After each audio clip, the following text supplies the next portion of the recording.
Joe Folley, welcome to the show. Oh, thank you very much. Glad to be here. Unsolicited Advice on Yes. YouTube, a channel that I must have discovered about a year ago. Well, you haven't been doing it that long. It must No. I mean, I've been doing it on and off for a little bit since last January, but only really started to post regularly sort of May, June-ish, and then only started doing philosophy videos in like October. So, Yeah, like it's been really good fun actually. I mean, it's good. I get to like read for a living. It's a phenomenal stroke of luck. yeah. If you ask kids these days what they want to do when they're older, they've stopped saying I want to be a singer or a doctor or a lawyer or whatever.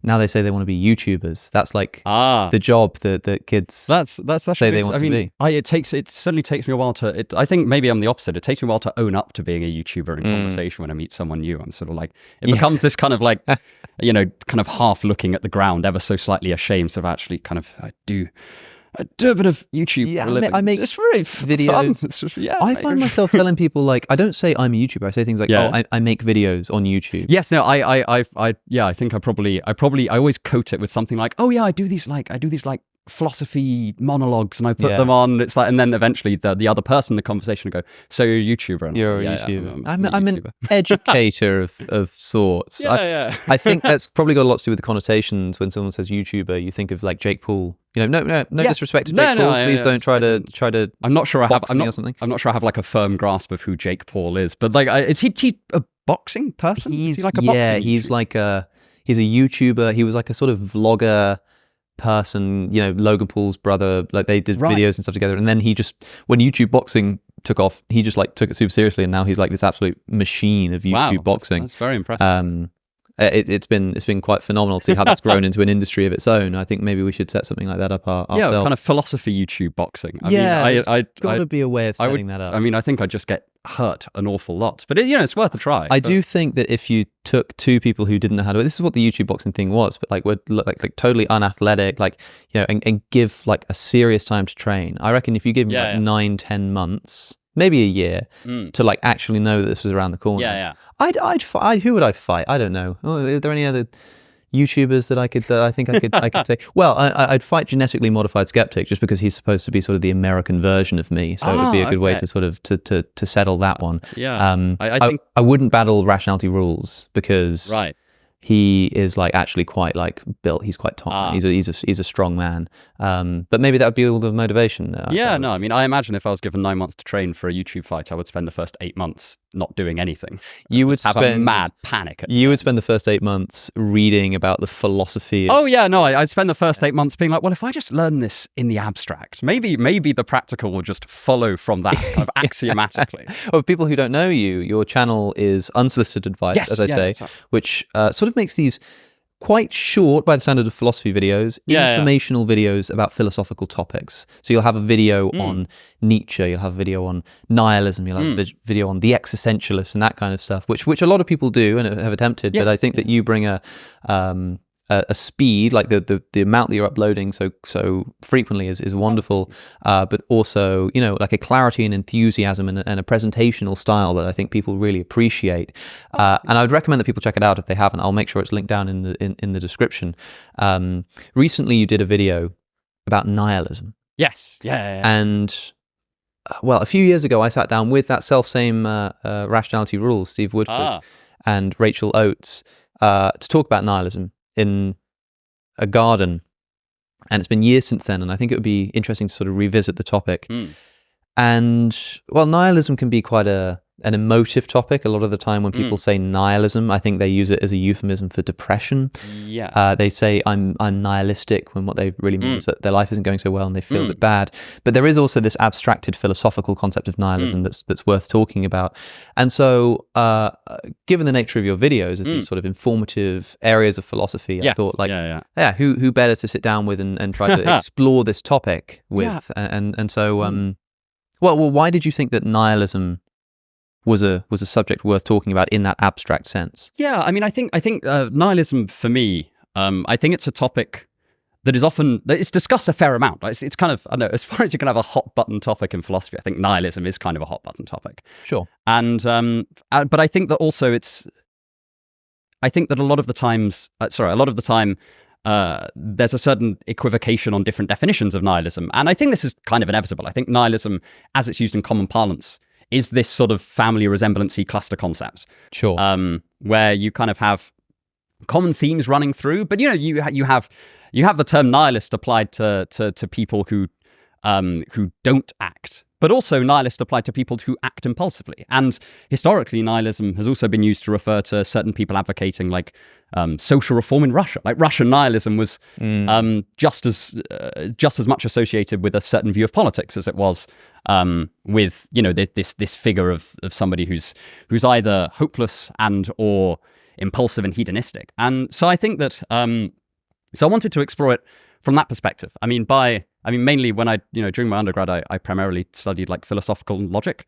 So I inevitably take that lens, I think, applying to existential concepts. Like I want to try and make them as precise as possible, but no preciser than that. Because there is an inevitable sort of vagueness, I think, when you're discussing topics that deal with things that can't easily be boiled down into this neat neat logical language. Like I would challenge anyone to try and like formalize a debate about existentialism, because often it's slightly less clear than, say, if you're having a discussion about like determinism, and you can say, well, this person thinks proposition A, this person thinks proposition not A. They're both of the conclusion of like 20-step arguments, and you can just you can examine them a bit more analytically in detail. And I kind of want to try and take that approach, but not go massively overboard to the point where we're not talking about anything that anyone cares about anymore. Yeah, well, this is quite the distinction between this quite well captures this distinction between analytic and continental philosophy, so to speak, is this challenge of like, I mean, the analytical tradition sort of grows out of a philosophical tradition that has been, motivated by narrative and by sort of a poetic way of thinking and just reflections on the world. I mean, people have been more formal and constructed systems, but this attempt to really systematize philosophy as analytic philosophy is like a way of saying we've got this thing, philosophy, and we want to like universalize it. We want to put it into a language that other people can use, and we can syllogize and sort of test things against each other. Yeah. And there's this sense in which the continentals who produce, broadly speaking, or you might look at the example I usually pick is The Outsider by Albert Camus, the stranger. Yeah. And the challenge is, read that book, tell me that it hasn't given you some kind of important philosophical reflection, and then here's the challenge, put it into a syllogism.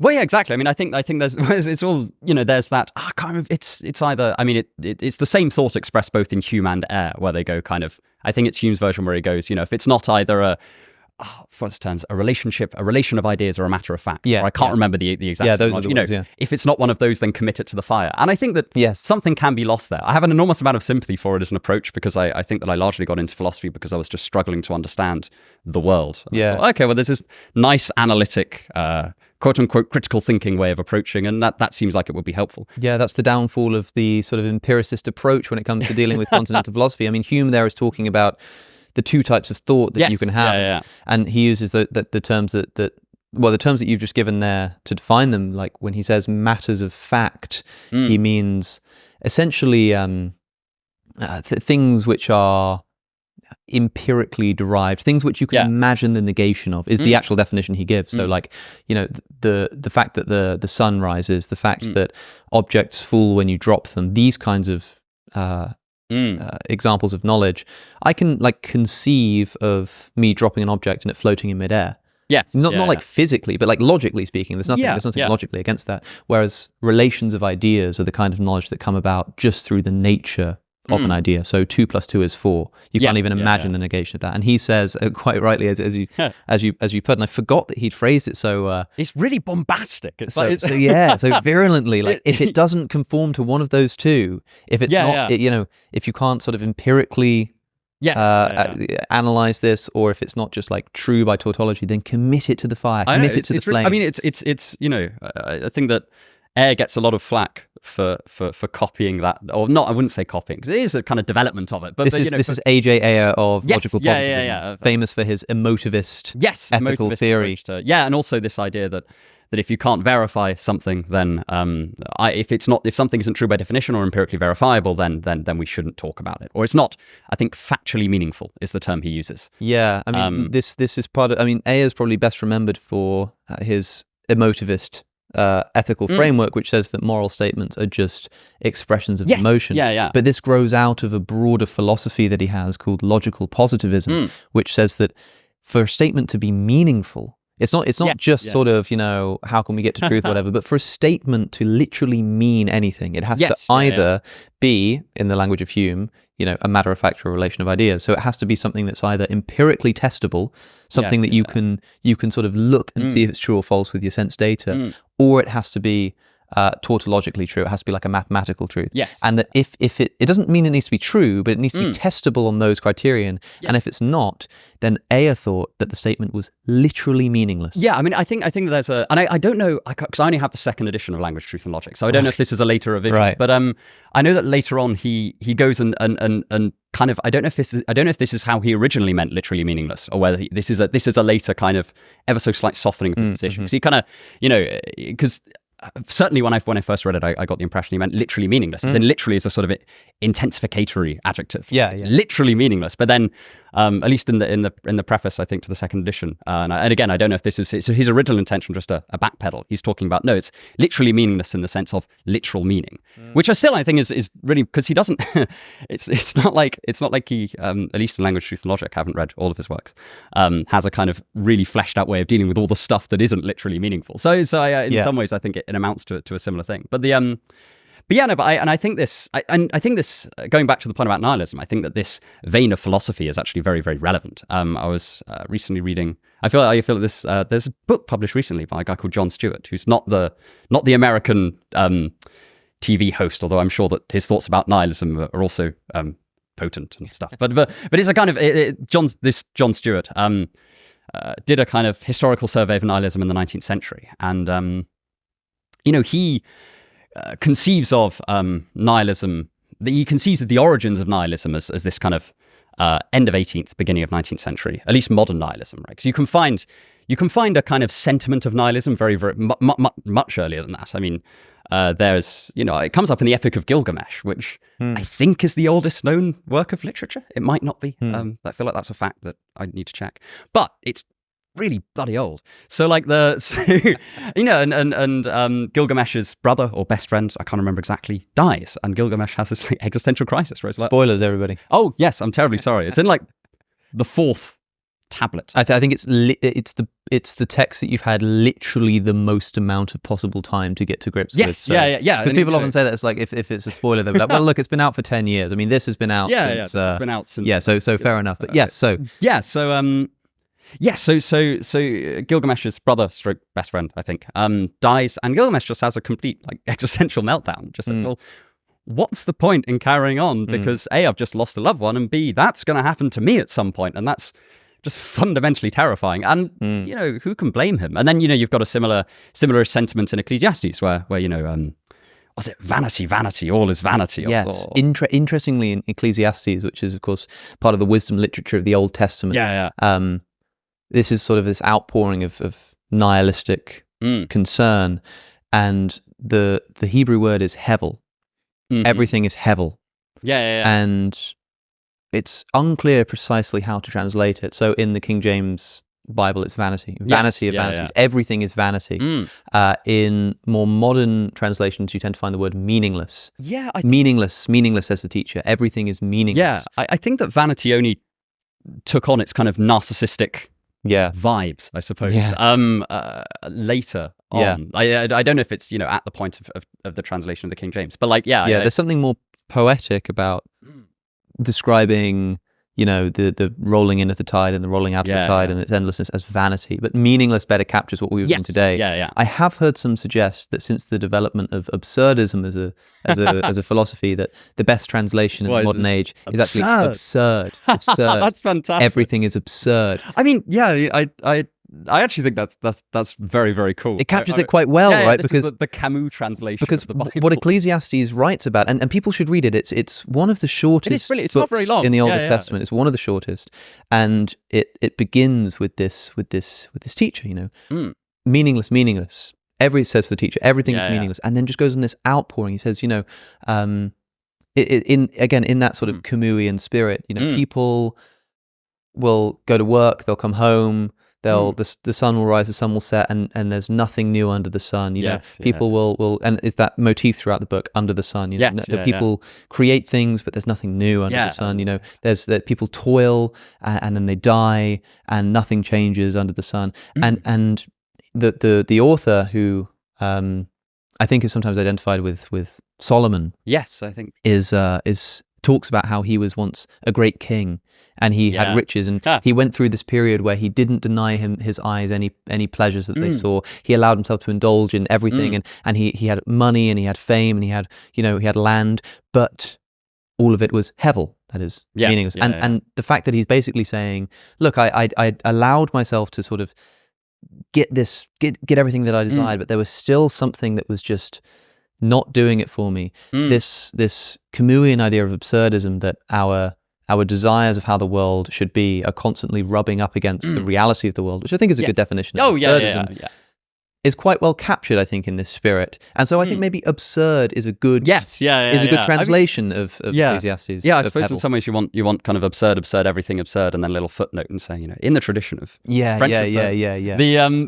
I think you're right. It captures a very potent nihilistic spirit. Back to the show in a second, but first, imagine if there was a way for you to cut through media bias in an age where news outlets are less trustworthy than ever and people are constantly making up their minds on important issues based on headlines alone. Well, there is, and it's called Ground News, and I'm really happy to bring them back as today's sponsor. Ground News allows you to compare headlines and reporting from across the political spectrum all in one place. For the same story, they'll aggregate sources from the left, right, and centre, comparing them and giving you a breakdown of which way the headlines lean, what the context is, how reliable the source is, and even who owns the outlet. This means your opinion can be based on an analysis of all the available data rather than an algorithmically curated headline. They even have a blind spot feature which specifically picks out stories that you usually wouldn't see because of the kind of news media that you read. Ground News have sponsored this channel for a while now, and there's good reason for it. You can try it out for yourself at ground.news/AlexOC. You can also subscribe using my link to get 40% off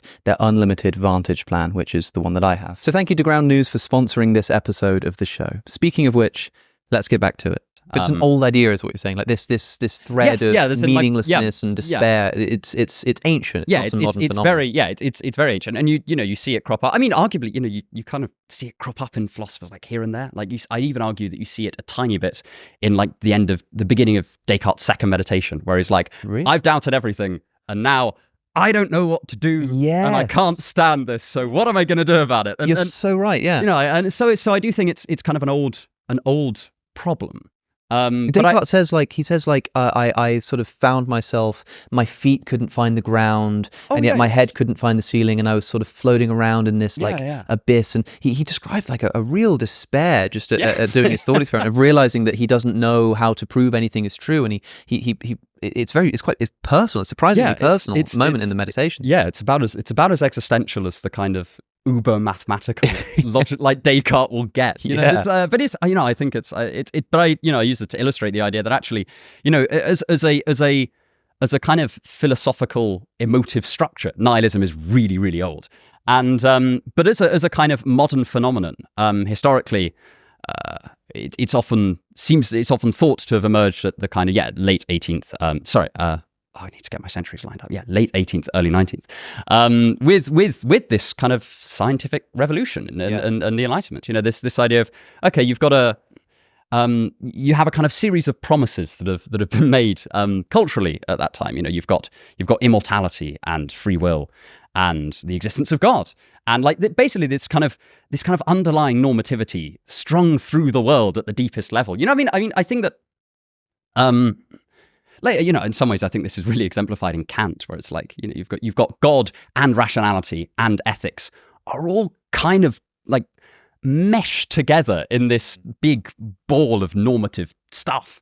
That's and as I say, Kant's an absolute genius. But and I think that actually one of the hallmarks of his genius is he kind of makes this all work. But I think that I think that I've lost my train of thought. But yes, no, I think that part of part of the emergence of nihilism is this increase in pure descriptive scientific language. And I mean, in some ways, this is it's still something we're dealing with today, right?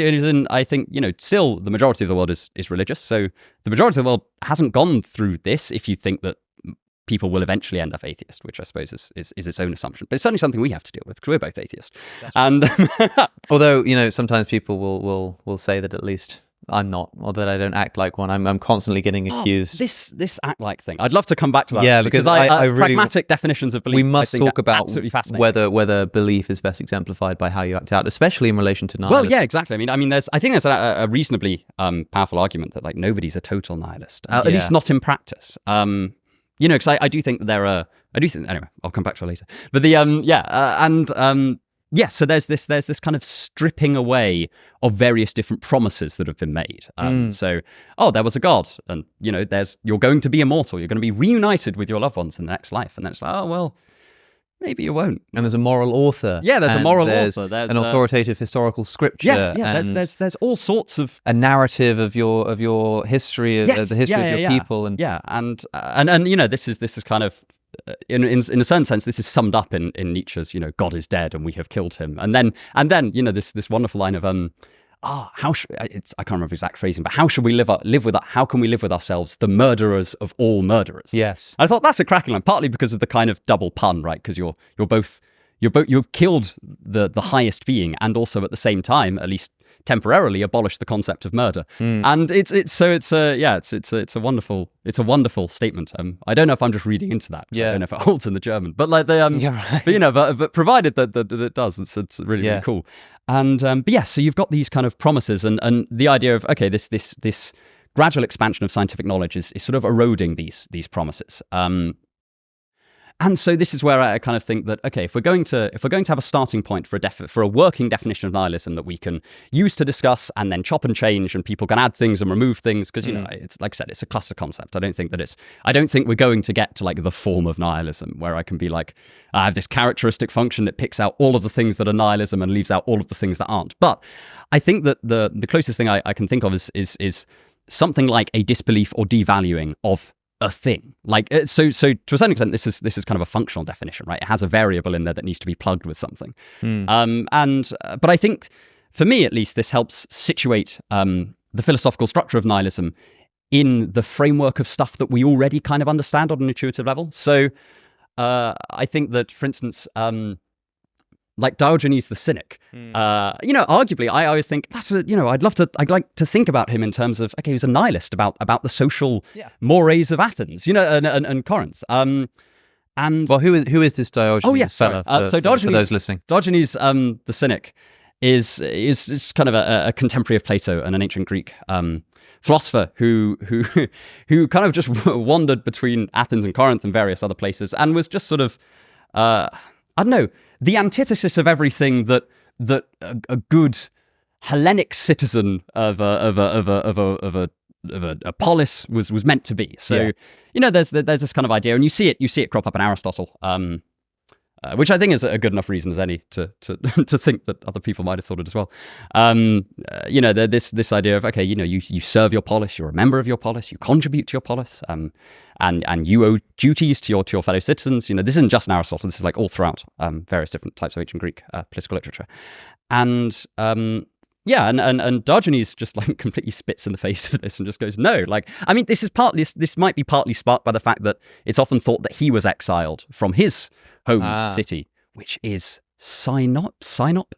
Oh, yeah. Sinope. And I'm just bad at pronouncing things, so I kind of, I'm not sure which one to go with. But yeah, and so he kind of becomes this itinerant philosopher and wanders from place to place and just criticizes people. He's just this, like, again, he's a cynic, right? And it's not quite in our modern sense, but it's not far off. It's not far off if you want to get a rough image of and what cynic, I wish I could remember the Greek, but it comes from the word for dog. Yes, yeah. Well, he calls himself Diogenes the dog at some point. There are various it's a sort of derogatory term, because this Diogenes doesn't just walk around like a Socrates figure criticizing people and asking them questions. Yeah. Famously sort of lives in a barrel. Oh yeah, it's like this ceramic pot. Yes. And and would sort of publicly masturbate. Yeah, publicly. Yeah, I don't know how much bad language we're actually using the podcast. You can say whatever you like. It's, just hey, kind of, it's just within reason. Just having a wank in the kind of public place and defecating in the street, and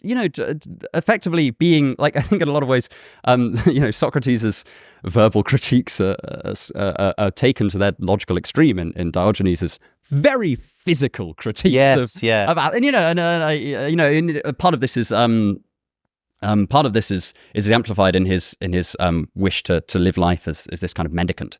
So he kind of begs for food and exchanges wisdom or his wisdom in exchange for food. Well, Diogenes confronts you with the possibility that, you can reflect that, why do we wear clothes? That's an interesting question. Why do human beings wear clothes even when it's not too cold for us not to? And you start saying, well, I guess in theory, technically, we don't have to. Isn't that interesting? But that's not to be confronted with that idea in the same way as being confronted by a naked man in the street. Yes, exactly. Especially if he's masturbating. Well, yes, exactly. I've yet to encounter such a thing. Perhaps we just have a deficit of cynic philosophy. I think people sort of imagine ancient Greek as this very alien place. And it would have been in many ways. People would have dressed and acted differently, but I imagine that the feeling of coming across a Diogenes figure would be much the same as if today it was just as taboo to masturbate in the street as it would be if you did it in Trafalgar Square. I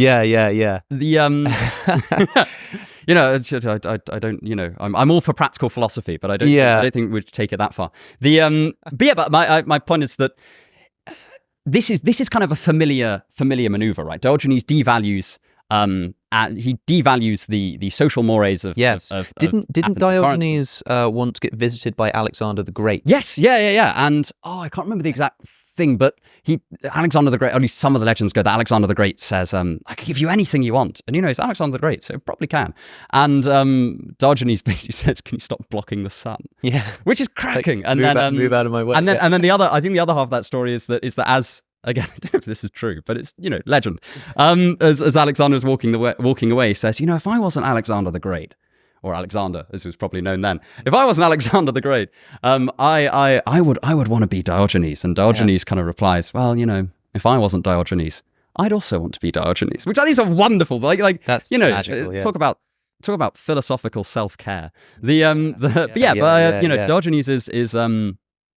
is devaluing certain aspects of social life in Athens. He's saying, this isn't worthwhile in some way. And I think that thinking of nihilism through that, or philosophical nihilism through that lens, makes things a little bit more, sheds a bit of clarity on it, on the topic. Because, then I say nihilism regarding God becomes a familiar sort of maneuver, right?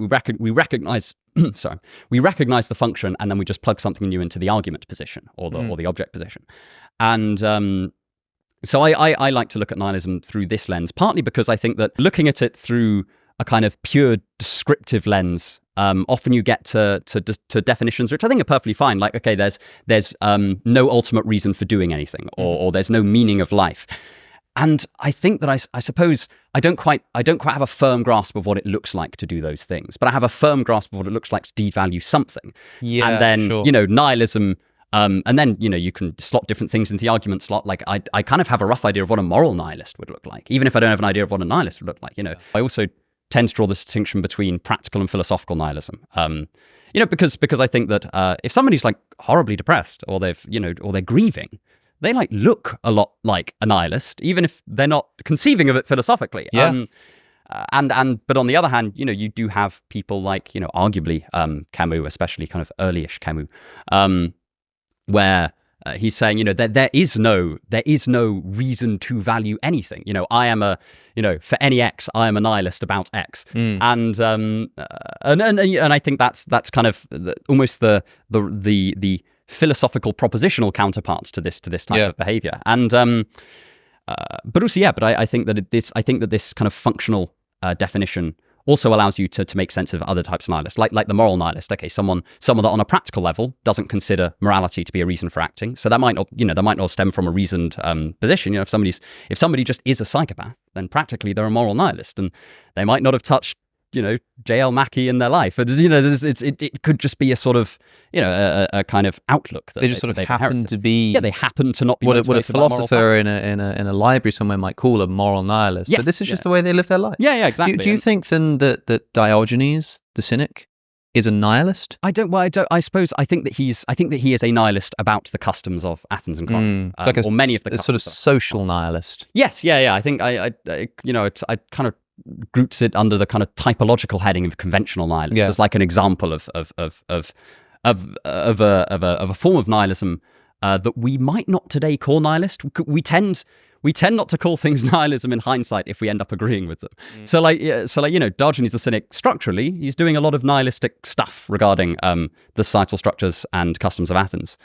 But broadly, we probably agree with some of that, right? Not the masturbating in the street thing. I think that, there are limits.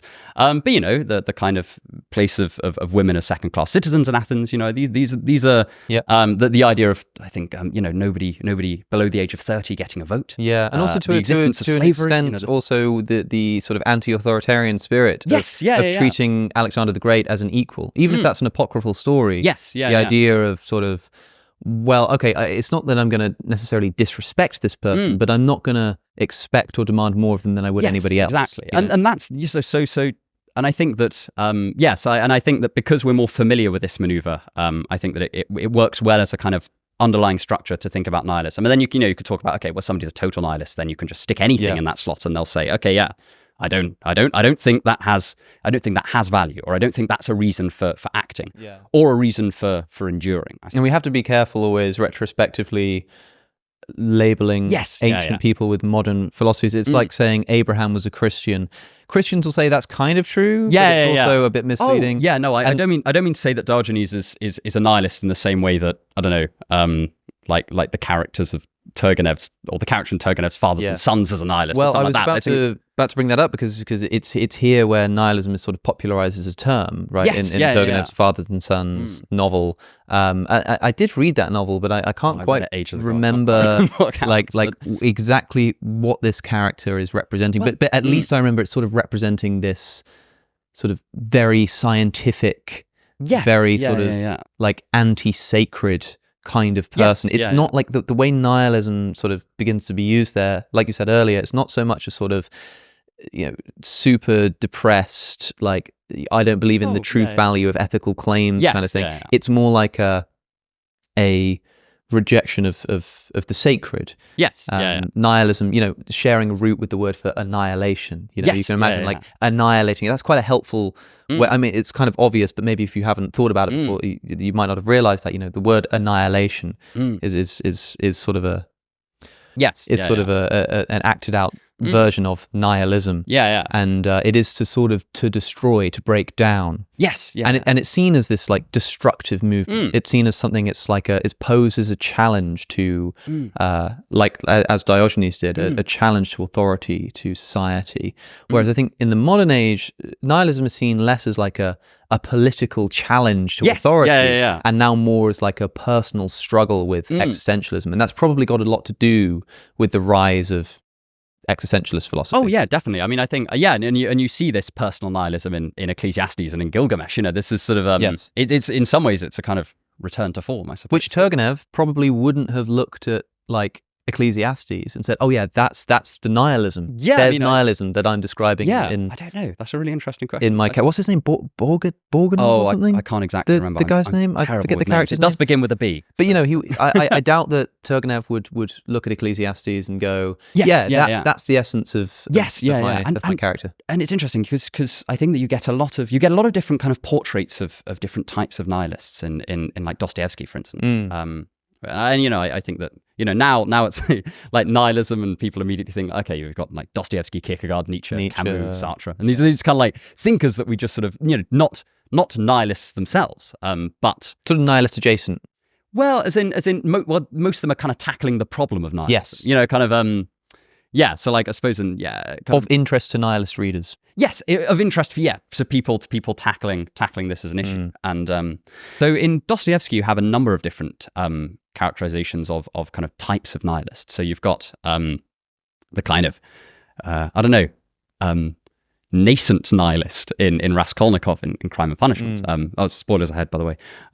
Where I don't. Yeah, we'll have expertly time-stamped our section. So if you haven't read these wonderful novels, then because they are worth reading, they're very, very good. I mean, it's hardly my most controversial take, but you feel free to skip ahead if you don't want to hear. You don't want to hear about the contents of these novels. And Raskolnikov is kind of toying with the idea of nihilism in both this kind of social reformist sense or social revolutionary sense, arguably, and also from a kind of philosophical level. He is at least mostly an atheist, and he also subscribes to this idea that without God, at the very least, if there is no morality, if there is a morality, then there are far more avenues for the directions that morality can take. So, like in one of the fictional articles he's written, he argues that there are two types of person. There's the kind of person that can't really break free of their conscience, and then these extraordinary people that can break free of their conscience, like Napoleon.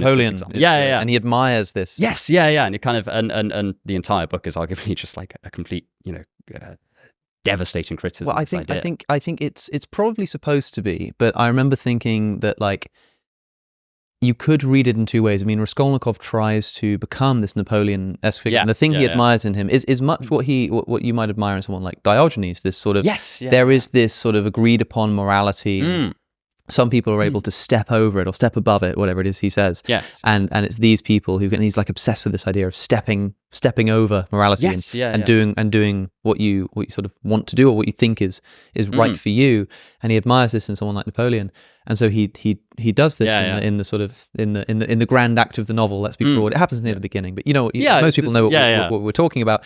And it could as much be a criticism that actually there are no such people, or it could just be an observation that Raskolnikov was not one of them. Well, this is what I mean. That's how Raskolnikov takes it for a while. I mean, you kind of Crime and Punishment ends before he's fully transformed as a person. You kind of get the beginning of this transformation, and then he goes, right, basically, the Crime and Punishment ends with Dostoyevsky going, and that's a story for another day, and then develops the same themes further in other novels. So it kind of was a story for another day. But yeah, so that's kind of what Raskolnikov takes from it at the beginning. I think that certainly the message that Dostoyevsky doesn't think that there are these kind of great men that can rise above morality, because he's an Orthodox Christian. He sees morality as God given, and but in terms of kind of a characterization of nihilism, the kind of the nascent supramoral urges or the latent extramoral urges in Raskolnikov is one example of that. But you also have the kind of apathetic nihilist character in Kirillov in Demons, who basically just kind of, again, spoilers ahead, although it's not like a massively major plot point, but Kirillov basically sits around for the whole book and says, well, at some point I'm going to kill myself, and then at the end does, and for because he's been requested to. Somebody's kind of said, right, hold off until I need you to kill yourself, and then he does.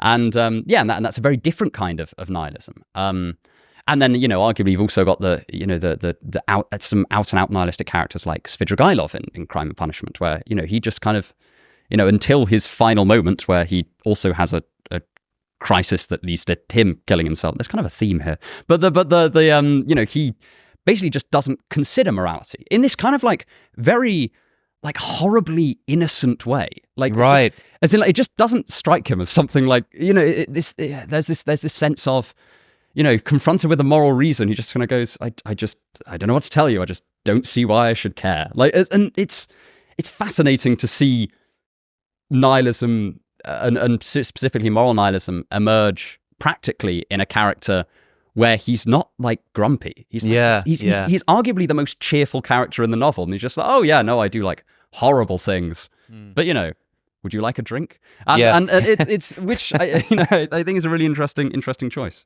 I should say there are some interpretations where Svidrigailov is thought to have been BSing the whole time, and he just never was a bad person. But I don't know. Right. I think that's kind of a shame. Maybe this is just my favoritism. I prefer the version where he is a bastard. Yeah, but you can already see why this is of interest to nihilists, even though Dostoevsky, as you say, is not a nihilist; he's a Christian. Yeah. And yet there's so much sort of nihilism contained within these characters. Yeah. And I think part of the reason why we so often turn to fiction and why why everybody ends up talking about Dostoevsky is because there's only so much nihilism you can do in non-fiction without it just sort of becoming an emotional confession. Yes. Very rare. You wouldn't like write a defense of nihilism, because that's almost in itself self-defeating. Like to sort of to say, look, I care enough about the truth of nihilism that I'm going to convince you that there is no truth of the universe. It sort of doesn't make sense, and so you have to put it into the words of characters. Yes, yeah, and I think that to a certain extent,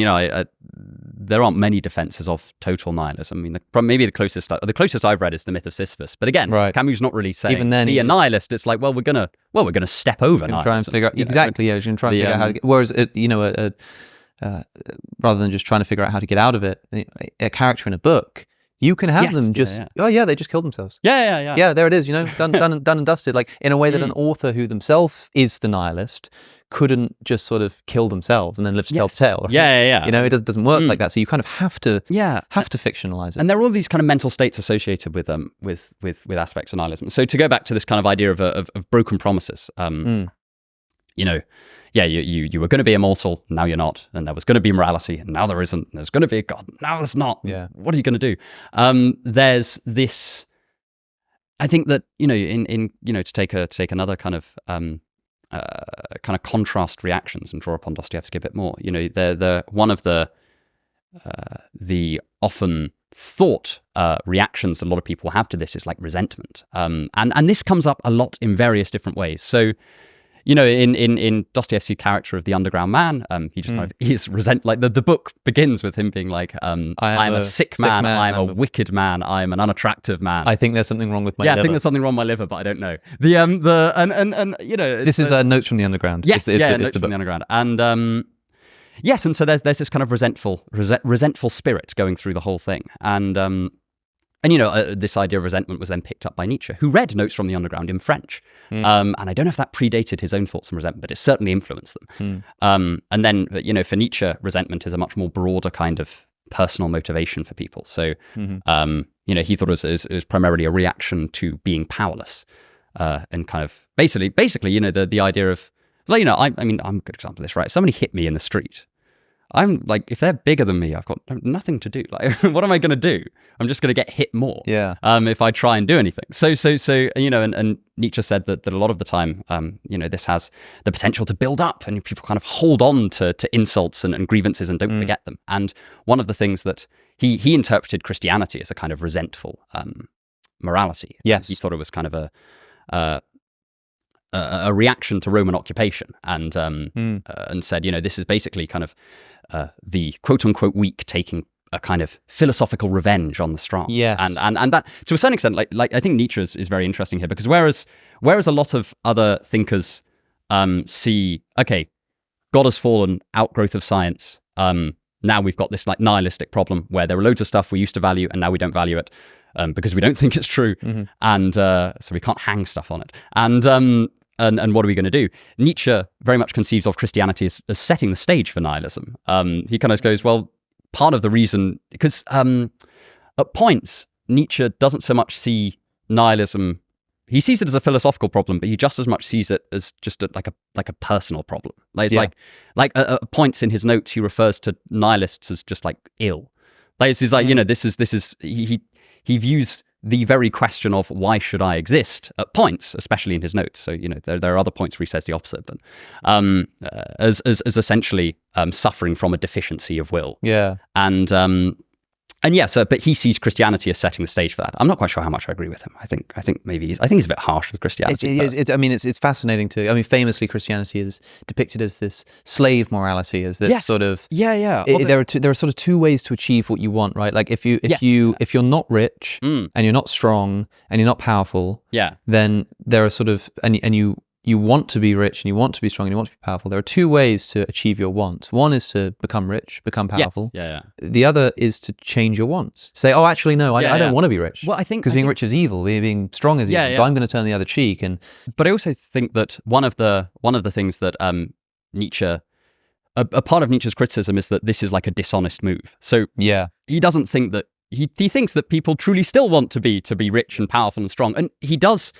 He views St. Paul as this like massively corrupting influence on Christ's doctrine. It says he transformed it into this like horrible, resentful thing. Because at points in the Antichrist, he praises the man Jesus, for being someone who was free from resentment. That idea. Sure. That idea of like, actually, no, he wasn't fooling himself. He just truly didn't resent. He didn't resent. That kind of forgive them, Father, for they know not what they do. That's like, I don't know. That's extraordinary thing. Yeah, to say. Even for an atheist, that's like powerful stuff. Oh yeah. And so Nietzsche has a certain amount of admiration for that. But then he views kind of the way that Christianity has developed over the years as fundamentally like poisoning this initial lack of resentment into what was, a machine totally powered by resentment. And then he views the social effects of that as a general depowering of people's wills. So, for him, like, I mean, he was raised by his father was a Lutheran minister, and very much raised in a religious background. So, and the kind of messages he associated with Christianity, rightly or wrongly, was things like, well, suppress your desire to be angry, suppress your desire to have sex, and suppress your desire to do this, and suppress your desire to do that. And he kind of just thought, well, what are you going to do? You're going to leave somebody with no drives apart from this religious drive, and then God dies, and now we're stuffed because according to him, this whole social movement has chopped down our wills. And I don't know. I think that I don't know. Maybe there are aspects of that. I'm much more charitable than Nietzsche with a lot of things. I often think that Nietzsche is a good person. Like I think he has a lot. There's a lot that we can get from him. I think that, I mean, obviously he would say the same thing, right? He's got this passage in one of his books. It might be Ecce Homo, but I don't know which. Where he basically says, if you were going to be a disciple of mine, you're going to have to challenge me. And I think, so I think that there is this tendency, I think, occasionally in public discourse to kind of throw out well, Nietzsche said, and it's like, okay, that's fine, but it doesn't mean he's right. Like, you can challenge Nietzsche. And I just, even if someone's worth reading, it doesn't necessarily mean that you agree with them. Sometimes they're worth reading because you disagree with them. Well, yeah, exactly. I mean, I actually think that one of the reasons that I read a lot of Nietzsche and Dostoyevsky, and the reason that I read them is because they like call me out in really profound ways. Yeah. To a certain extent, we are Dostoyevsky's feared atheist, quasi-materialist force. So, so I think that's very interesting. I think if you ask people in the street, can you name a nihilist from the history of philosophy, they might go, oh, I think Nietzsche. Right? Yes. Nietzsche is sort of seen by some as a nihilist hero. Yeah. Where does that idea come from? I think this is probably just because he talks about it so much, but he doesn't really mean, he never really talks about it in a positive way. I think a lot of Nietzsche's ideas are full of kind of double-edged swords. So like the death of God is a prime example, right? He thinks the death of God has massive opportunity and is also potentially an enormous disaster. This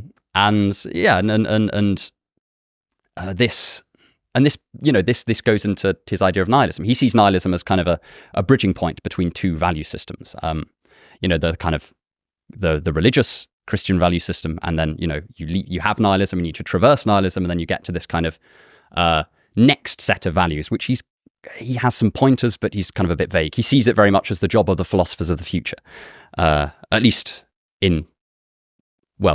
there's some thought that he changed his mind on this at the end, and actually his never completed 4-part magnum opus was actually going to be, no, here is what the philosophy of the future is going to be, but he never finished it. So so I think that because Nietzsche focuses so much on nihilism, and because taken out of context, a lot of his quotes come across as quite nihilistic. If you just hear, God is dead and we have killed him, how shall we comfort ourselves, the murderers of all murderers? Yeah, you kind of go, oh, that sounds quite nihilistic, actually. It's certainly not jolly.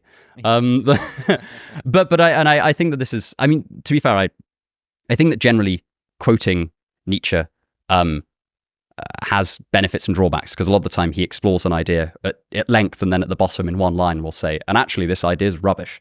Yeah. So I think that's probably why Nietzsche has become so associated with nihilism, despite the fact that he opposed it in various ways. Like a lot of his works are proposed solutions to nihilism or analyses of how it came about. Do you think that there are other writers of sort of philosophy that we can point to who we can say, actually, I think they were nihilists? Oh, there are. The closest, and I should be very careful here because I haven't read all that much of him, but the closest that I can think of from what I've read is someone like Max Stirner, who was a kind of disbeliever in morality, and in many ways was much more optimistic about the sort of valueless world than Nietzsche was. And so I think that might be one. He was certainly very influential in kind of certain areas of Russia. Like it's sometimes he's sometimes thought of been an influence on aspects of the Russian nihilism movement. But that would be one. I suppose like Camus could be another. But again, it's kind of these guys, absurdism is sort of looking nihilism in the face and going, that's fine, which you could say is still nihilism. But I think that a lot of the time there's this, as part of this cluster concept, there's this association of nihilism as inherently negatively valenced. Yeah. And I think that, Camus is, or at least in the Myth of Sisyphus, is saying, well, yeah, it doesn't have to be negatively valenced. Yeah, Camus' Myth of Sisyphus opens quite boldly with, there is but one serious philosophical question, and that is suicide. Well, all of the other questions, how many dimensions there are, whatever, like they sort of pale in comparison. And there's a sense in which this also is a immediate challenge to the sort of scientific materialist way of seeing the world, by which I mean that, like, when you see the world, you see science and materials interacting with each other, instead of being like, you do realize that sort of, how many molecules are in a glass of water, and what a covalent bond is. Although in a sense they're like more true than like a question can be or something. You as a person, the most foundational thing to you is not that. It's not what a covalent bond is. It's why are you alive? Like, why have you not killed yourself? And so that's a bold way to open the book. And immediately people who are interested in something like nihilism are going to be captured by that. Yeah. Tell me about the Myth of Sisyphus. Like, where does it go? What's its sort of approach to this problem of nihilism? So, I mean, the Myth of Sisyphus is, first of all, it's a cracking book. Like really, really, really good. Like, and short stuff. Yeah, I'm pretty sure you can read it in like a day. It's wonderful. And yeah, his approach is, I mean, if you would sum it up in a single sentence, his approach is that he defines the absurd, which is kind of analogous to the problem of nihilism, though I suppose there are subtle distinctions, but for the sake of like discussion, they go together quite a lot. The absurd is this confrontation between the fact that we want the universe to give us meaning, and it just doesn't cough up the goods. And that makes a lot of sense, right? I'm kind of broadly on board with the idea that at least at the point where our current experience of life is unpleasant, we want something to tell us that enduring it is okay, and it isn't the act of an idiot. And yeah, so Camus begins with this this outlining of the problem. He says, okay, the problem is created by the interaction between wanting to have meaning and no meaning. And he says, well, you can either get meaning, but he says, this kind of get meaning where you retreat into a value system, as he puts it, he calls philosophical suicide, because he basically thinks this is like not looking facts in the face. You kind of, like, he would characterize the sort of, I suppose, Kierkegaardian approach of, well, life without God is pretty unbearable for him. So he has this idea of faith as a project, and you really work at faith, and you see similar ideas in William James, the kind of American psychologist, and kind of, I think, is he considered the father of American psychology? Very, very cool. Yeah. Who says, well, if you need God to survive, then believe in God. Right. And Camus is basically like, this is just all you're doing is running. Suicide. Fair enough. So he says, well, there's another alternative, which is literal suicide, it's actual suicide, and he says, that's one way to do it, but ultimately, but for him, that's grotesque. Well, yeah, it just doesn't. I mean, fair enough. It doesn't. I don't want to commit suicide. It seems equally like a sort of an escapism. And and also as a philosophy of life, it leaves a bit to be desired. I don't know if it even makes sense to call it a philosophy of life. It's you have a philosophy of life by taking up arms against the sea of troubles, and by opposing and it's like it's an oppositional philosophy of life. But okay, so here's Camus, and he's defined this concept of the absurd, which we hear thrown around in the language all the time, but this specifically is referring to this meeting of the desire for purpose with the lack of purpose that we perceive in the universe. So a response to the absurd feeling, the encounter with the absurd.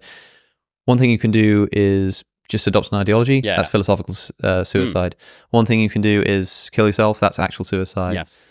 what else is on? Well, and then his answer is absurdism. And I spent also since I read the Myth of Sisyphus, so I'm going to collect my thoughts a little bit. But yes, and essentially this is, you've got these two halves intersecting, causing a problem. And he says, well, get rid of the want for meaning. And it's worth noting he does not pretend that this is going to be easy. Like, as in, I think that you kind of, because imagine Sisyphus happy is such like it's such a good phrase. Yeah.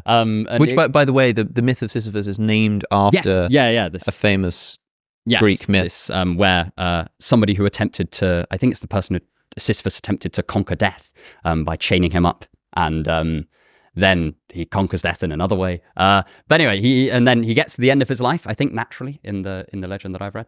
And and then in order to show the futility of running from death, because it gets you in the end, he's forced to roll this boulder up a hill, and the gods punish him. And he's consigned for the rest of eternity. To push a boulder up a hill, and when he gets to the top, it rolls all the way back down again. And he's going to go and push the boulder up the hill and roll all the way back down again, and just do that for eternity. And the reason this has become iconic for the nihilist and the absurdist, and the reason that Camus chooses it is because that's sort of a lot of the pain of nihilism. It's a lot like when they make prisoners lift heavy rocks and build things. A lot of the pain of the act is actually in the uselessness of the act. It's like there's fun. It's not just the physical pain, but the knowledge of the uselessness of it. I mean, it's this. There's a fun enough another line from Dostoyevsky reflecting on his time in prison, where he says, the only thing, again, like this, actually on prison labor, which just sound like, obviously profoundly unpleasant. He says, I think that a surefire way to drive anyone insane is to make them do a useless task that they know is useless for a long time. Yes. And he gives the example of I think filling up cups of water and then pouring them into one another, which, isn't physically that unpleasant. No. It's just like intellectually so horrifying. And I feel, one of my friends hates his job, and he often describes this feeling, right? It's in he says, he sits at his desk and he goes, this is really pointless, but I have to do it because I want food. That's a good enough reason to do something as any, but it's not necessarily a fulfilling reason. And so, I think that might be one reason why Imagine Sisyphus Happy resonates with so many people, is because I think a lot of people do conceive of themselves in this kind of Sisyphean situation. Yeah, I mean, this is why the image is popular and chosen by Camus, because this boulder up, boulder down, boulder up, boulder down, not being quite sure why you're doing it, is evocative of the sort of go to work, come home, go to sleep, go to work, come home, go to sleep. And you're sort of like, when you sit back and reflect on it, you're like, well, why am I even doing this in the first place? And I mean, Camus' famous conclusion here is to imagine Sisyphus happy. And what does that mean? It's I suppose it's at once, simple to say and just like incredibly difficult to do. So I think for Camus, he characterizes this idea in a number of ways. So at points he talks about valuing like quantity of life over quality of life and things like that, which is kind of a difficult idea to get your head around. He uses the figure of like Don Juan as this like person that values, crudely put, values the quantity of lovers over the quality or the connection he forms with them. And he says, okay, well, that's one idea of quantity over quality. He's not like recommending that we become Don Juan or anything like that, but it's this kind of quality quantity distinction. And so it's the idea of imagining Sisyphus happy is to kind of let go of this wish for meaning and this wish for kind of normativity as a whole, and to stare facts in the face and somehow be okay with it. And it's not like the Myth of Sisyphus isn't like a self-help book. It's not entirely clear exactly how you're meant to do this, but Camus is pretty insistent on the fact that it's really bloody hard. And I mean, to a certain extent, all of the philosophers that encounter nihilism are really open about the fact this is a very difficult thing to do. A lot of them, like, you get the sense that for a lot of them, nihilism is a bit like this basilisk that hurts by you look at it and you're struck with this question, and it just kind of gnaws at you and you can't get rid of it. And that might be brought on by the death of a loved one, or like Kierkegaard has this image of someone getting older and kind of possibility passing into actuality. And, getting to a certain point in life and being like, oh no, the possibilities for my life are shrinking and shrinking and shrinking, and this causing a version of an existential crisis. So there's the, and the idea of, okay, well, where do you go from there? So for Camus, it's not an easy task, but the idea is to let go of this part of the intersection of I want meaning, I want objective meaning, and even, on some interpretations, arguably, I want subjective meaning. I think the thing that distinguishes Camus from a lot of other thinkers is that, you know, Nietzsche and Sartre say, you know, create meaning in some way, loosely. I mean, there are differences between the two of them, but yeah, that, like, if you were going to boil it down to a single phrase, that would be in there. And whereas, you know, I think the thing that distinguishes Camus is him saying, no, don't create meaning. The process is meaning in some sort of... It's difficult to put into words without using the word meaning, which is paradoxical because we're trying to let go of the idea of a search for meaning. But also, by the way, this emphasizes, I think, the utility in continental philosophy. Yes. And the style of someone like Camus is that a phrase like that, imagine Sisyphus happy. The reason why that's so famous is because you said it's easy to say in the sense that easy to say, hard to do, but it's also easy to say in that it's quite a beautiful phrase. It's quite poetic. And you know, I would challenge an analytic philosopher to capture that thought. I mean, there'd be a way of doing it, but it would lose something important. It would be like sort of describing blue to Mary locked in a room and not actually get to see the color blue. It's something that you miss by not just having it in that phrase. And so the way you say, you know, it's quite difficult to know exactly what's meant. That's kind of the point of continental philosophy, is that you read a poem and you say, well, what does it mean? Well, you know, I don't know, Dolce et Decorum Est by Wilfred Owen, describing, you know, watching his friend choking under the gas, you know, an ecstasy of fumbling and all this kind of stuff. Like, what does that mean? Well, you know what it's about. You know, it's about someone dying in the war. You know that it's supposed to evoke sort of sadness and panic. But literally, what does it mean specifically? Like, it's impossible to say, and yet you get it. You get it out of the text. And continental philosophy is supposed to work like poetry, I think, in that way, or like a novel. You know, in that it sort of gives you something without exactly telling you what to do. Yes, I mean, I think that a lot of existential philosophy is certainly like that. I think a lot of that's why it's communicated in novelistic form, or through fiction, or through evocative essays. You know, like you won't find many. You won't find a lot of like neat propositional arguments. I mean, you do sometimes in Nietzsche, but it's normally kind of a bit more, you know, I mean, it makes sense, right? This is at least partly an emotional problem, like we're saying at the beginning. And also I think that, you know, through a novel, you get to go on a journey with the character and have an experience with them in a way that I think both conveys the idea very, you know, very clearly, and also kind of imports the aspects of it that are very difficult to get across in you know, in discussing in even a podcast setting like this, because I think that sometimes existentialism gets caricatured as, oh well, you don't have meaning, create your own meaning, and it's like, oh wow, I would have never thought of that.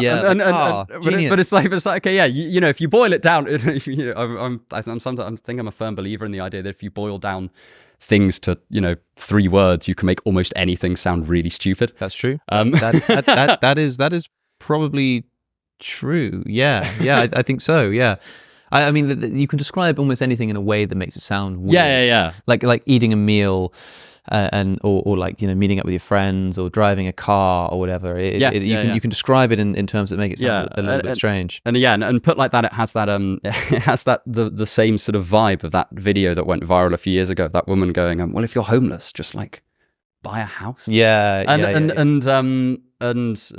I understand why people kind of scoff at it. And I think to what extent is existentialism or absurdism, I know people treat them very differently, they've got a lot in common. To what extent are these copes?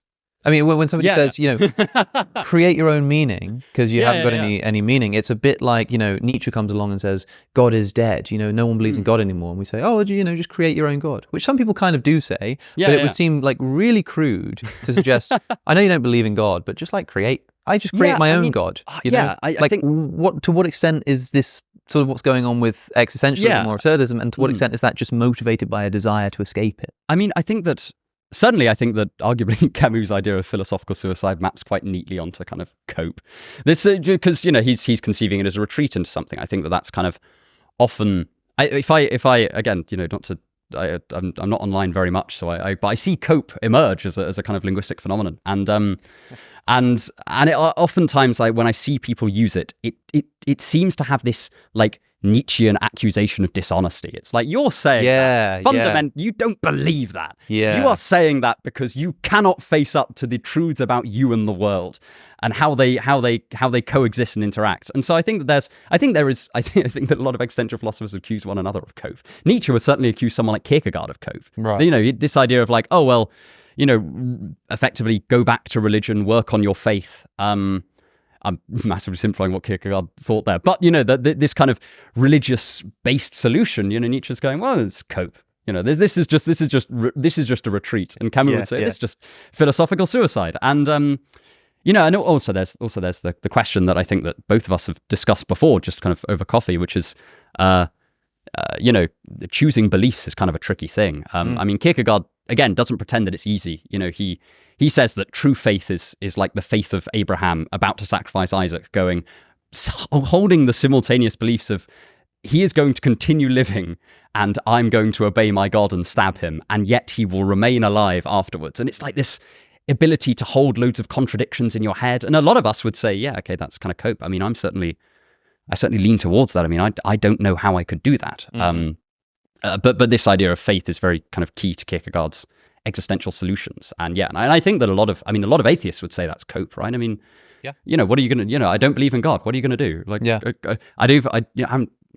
there's an open question of, well, where do I go from there? I actually tried this out one year for Lent every year. I know it's like a weird perversion of Lent, but I try out a philosophical outlook. So I went like last year, I went for the entirety of Lent without calling something good or bad. But I just thought, okay, I'm not going to do like baseline evaluations. I'm going to do descriptive evaluations. Yeah. Instead of calling something good, if my friend did something nice, I'd say, oh, that was really kind. Yeah. Let's see if it's reducible. Yes. Yeah. And it was really hard. And, I'm sure that, the open question argument would crop up if I was there long enough, but it worked a little bit. And a couple of years ago, I did this kind of, okay, I've got 40 days. This is in 2021, so it was lockdown, or lockdown-ish. I was like, okay, I've got 40 days. My final exams are coming up, so this is a good time to have a side project. I'm going to see if I can believe in God at the end of these 40 days. And I don't think I fully got there, but it was terrifying in a certain sense, because I sort of, because I remember, like any kind of young atheist encountering the sort of pragmatic arguments to believe in God that someone like, Pascal famously put forward. And also, seems to have kind of had a resurgence in Jordan Peterson. I think that I don't know an awful lot about his work as a whole, but I sometimes semi-familiar with his ideas about God. And so I thought, well, okay, but the fact that I can't choose in the moment, like I can't just will a belief out of nowhere, doesn't necessarily mean that I can't choose to believe. I might just have to affect my behaviors until the belief emerges. And so I spent a lot of time on live stream church services. I read a lot of Christian literature. I didn't read any atheist literature. So I kind of just constructed my environment in such a way, I would call pretty much only my friends who are Christians. And by the end of 40 days, I was like, if I continued this for 6 months, I'm sure that I would believe at the end of it. Really? Well, I suppose it makes sense, right? Because that's true of most things. Yeah, exactly. I mean, we don't form our beliefs, entirely rationally. But that's what Pascal was recommending. He didn't recommend just like say you're a Christian, because people parody it. You get to the pearly gates, and God's like, really, you expect me to buy that? Yes. He's like, no, like steep yourself in the literature, because you've got nothing to lose by doing so, except something like truth if you're wrong. But then who cares if God doesn't exist if you're wrong? So did you ever do 40 days of Lent as a nihilist? I haven't. So this is I think this is going to be my one sort of, oh wait, no, I did. No, sorry. This was my first one. This was when I was like 16. Okay. So it's kind of right in the back of my head. So you were like an edgy 16-year-old nihilist, rather than the sort of matured, philosophically reflective nihilist. I don't think I did it quite well. It was very, very difficult. Because it's very difficult not to value lots of things. Yes. You kind of do it instinctively out of habit. Well, there's a question. Is there such thing as a nihilist?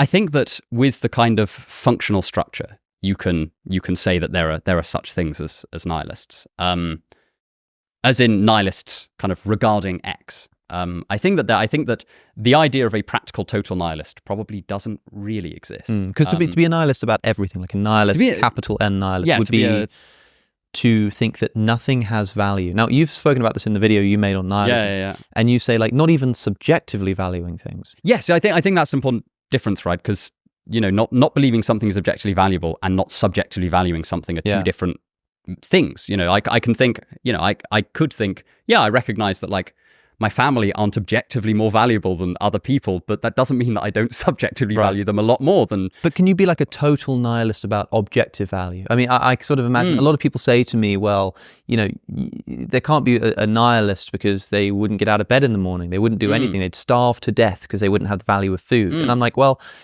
it would be like, I think a nihilist might be someone to whom is explained the biological the biological basis of hunger. Right, they feel hungry, and then someone comes along, some scientists, and they say, "Did you know the reason that you feel that is because X, Y, and Z?" And they say, "Yeah, but I sort of still feel hungry." And although they recognize it's not some sort of, objective law of the universe that they ought to get food, they just have this preference, but they just recognize that like there's no meaning in it. So they go and get the food, and they do it because they want to, but they don't think they're doing anything grander than just fulfilling their appetite. That seems pretty nihilistic, right? And so for the person who says, well, yeah, I get out of bed in the morning, but that's because I was tired and wanted to stretch my legs. But there's no meaning behind it. And actually, I'm kind of puzzled by why my legs ache in the first place and why I have legs in the first place. That person still sounds to me like it would be appropriate to describe that person as a nihilist, even though they have those subjective preferences. I think that to a certain extent, this is where the division between kind of a practical and philosophical nihilist becomes very helpful, and also this functional structure becomes very, very helpful, because you can say, okay, what are they in fact motivated by, and what are they, even if they don't think those motivations are like justifiable, like what in fact compels them to action, and I think then you can say, okay, well, that person's not practically a total nihilist, but they are philosophically a total nihilist, right? There's a twinge of the nihilism about them, and it might still be very, very distressing. And I'm not suggesting that this definition is correct; it's just stipulated. And I think that it might help to carve the difference between two situations. I feel like a lot of discussions on nihilism do get hung up on this idea of, well, is that person really a nihilist, or are they just kind of are they just a hedonist, or are they just an egoist, or are they just, really, really sad or grieving or depressed? And I think that this cashing out the practical nihilist in terms of, in fact behavior, and cashing out the philosophical nihilist in terms of abstract belief about what is a good reason for acting. Do you think those overlap in the sense that, it's been really popularized by Jordan Peterson of late? You say you believe one thing, but that's not how you behave. Yeah, I mean, I think I'm fascinated by this discussion about kind of different definitions of belief and pragmatic versus, that's kind of a pragmatic theory of belief. Right? Yeah, it is. That you've got this kind of, well, you might say you believe this, but you don't act like it. And I actually think there's a perfectly fair intuition behind that, right? If I told you that there is a screen in front of us, but and I just kept asserting it, but I didn't behave like it was, like I moved my hands through where the screen would be. It's fair enough to say, well, come on, like, do you really believe that there's a screen there? Because, there's no behavior or expected observation implied by your statement there. Like, I don't believe that this microphone is working. Yes, yeah, exactly. But I'm going to keep talking into it, and I'm going to make sure that it's still in front of my face, and move sort of around it. And I think there's definitely something in the concept of belief that's really captured by that. I suppose I think that there are two things. One is there's a kind of asymmetry, because a single set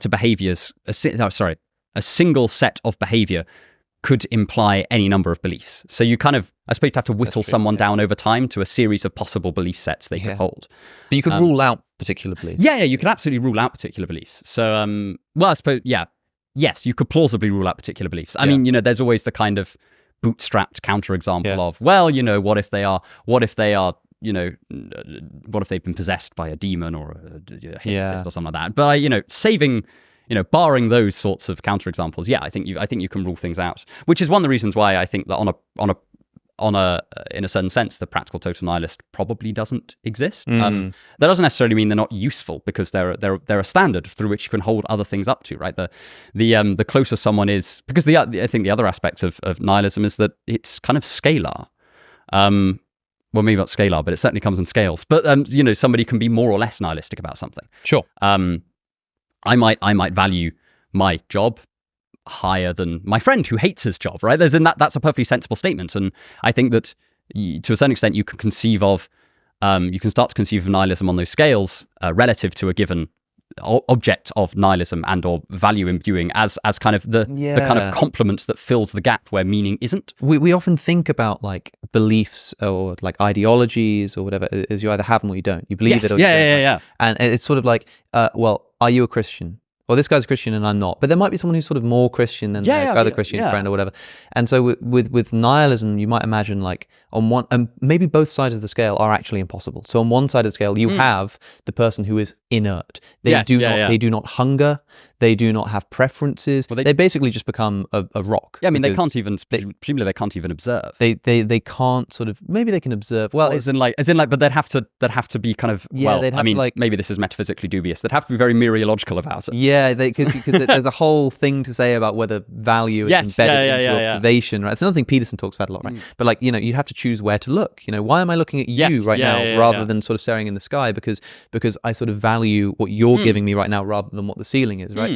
And so, so that total nihilist is like a sort of unimaginable creature, right? But that's the side of the scale. The other side of the scale is perhaps equally unimaginable, that every single thing, everything is imbued with this like just fullest sense of meaning, like the position of your hands, like when you move one leg over the other and switch it, like when you sort of whatever it is you do, you put your keys in the ignition, like every single stage of that is like meaning all the way along. Right? It kind of becomes a bit horseshoey, right? Because if you value everything, you sort of value everything as much the same, as everything else. You are still in this kind of just the same sort of I don't want to say hierarchical. That makes it seem a bit like, I don't know. Well, as in, I mean, hierarchical is a good enough way to do it. But I just don't want to put words in Jordan Peterson's mouth that he hasn't said. Yeah. I think he might have said the word hierarchy a few times. But yeah, if I remember rightly, he's very into. I just don't want to put this particular thought in his mouth if he hasn't said it. But this hierarchical, you have the same problem of. Fundamentally, there are two options, and I can only do one of them because I've got a limited amount of time, and I'm limited by the crushing force of possibility becoming actual. So ultimately, I suppose they were kind of horseshoe round. But it's interesting. That is fascinating. Like, I want people to reflect on that for a second, right? Because what is it to value? Like I said a second ago, why am I looking at you instead of looking at the ceiling? Well, it's because you could say because I value what you're saying, but more specifically, it's because I value what you're saying more than I value putting my attention on anything else. So if I value nothing, then my eyes would be randomly fleeting around. But also if I valued everything, then my eyes would be fleeting around. And they do sort of come back together again. I haven't thought about this before, but this is really cool. So if the thing that matters is